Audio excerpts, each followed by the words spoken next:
This is ANN News Brief. Good morning, I'm Lucy Adeyemi. An eyewitness to the military crackdown against protesters in the Sudan is alleging sexual atrocities against militiamen during the sit-in protests. A women's rights campaigner, Hanid Jabrala, a women's rights activist, has told the German broadcaster Deutsche Welle that numerous rapes of young Sudanese women had been recorded when security forces moved in to clear the sit-in protests near the military headquarters in the capital Khartoum. She said the alleged perpetrators were members of a paramilitary unit, the Raid Support Forces, a part of the Sudanese Security Service. Jabrala told DW that both women and men had been raped.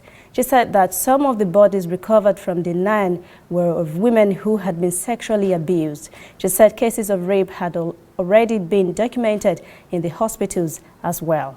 Jabrala says those responsible for the brutal dispersal of the sit-in demonstration were not members of the Sudanese army. She claims that they belong to the Rapid Support Forces. Kenyan oil marketers are losing money because of leakages on the new oil pipeline and a tender row on the system to detect them.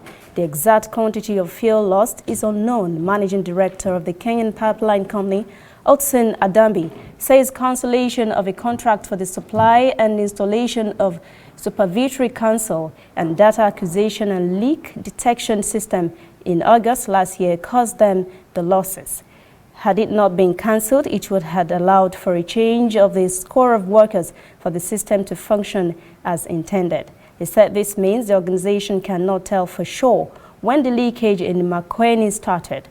He says this raised fears that millions of liters of fuel could have been lost in this spillage. Stay with us, we'll be back after this message. Somewhere in the world, every second of the day, news is happening. And of course, Nigeria is bustling with news day and night. That is why ANN doesn't sleep. Our eyes are peeled, wide open, so no story escapes our radar. We stay abreast of world events and happenings at home. We keep you up to the minute in the world of sports. We give you information to stay on top of your investments and all the hard facts you'll need to navigate your day. If you miss us on air, you can keep up to date on our website, annafrica.net, and on our social media platforms, Twitter, Instagram, and Facebook at ANN Africa TV. We are ANN, African News Network. We do news right in a truly African spirit.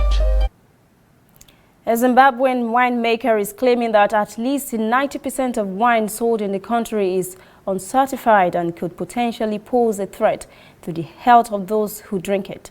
Joseph Kafala says he's a wine judge and he knows.